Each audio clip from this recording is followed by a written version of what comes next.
Hare Krishna, Srila Prabhupada ki Jai. Welcome to ISKCON New Mahavan Nourishing the Soul series. Today's shloka is from Granth-raj Srimad Bhagavatam, Canto 3, Chapter 1, Shloka number 4. Nahi alparto dayastasya Nahi alparto dayastasya Nahi alparto dayastasya Vidurasya amalatmanaha Vidurasya amalatmanaha Vidurasya amalatmanaha Tasmin variyasi prashnaha Tasmin variyasi prashnaha Tasmin variyasi prashnaha Sadhu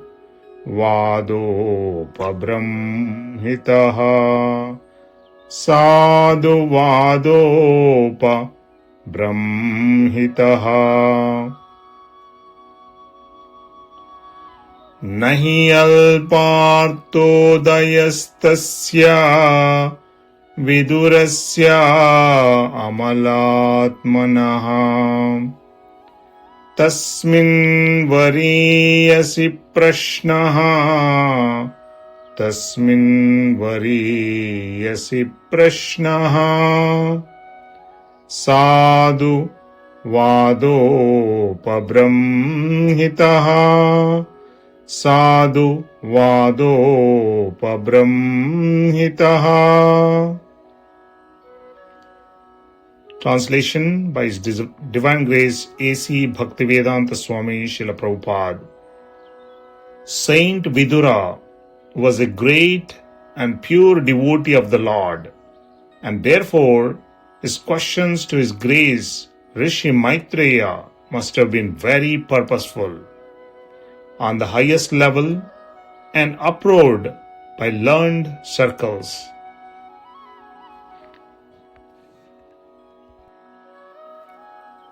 Please like and follow ISKCON New Mahavan on Facebook, Instagram, YouTube for your daily soul nourishment. Hare Krishna, Krishna Krishna, Hare Hare, Hare Rama,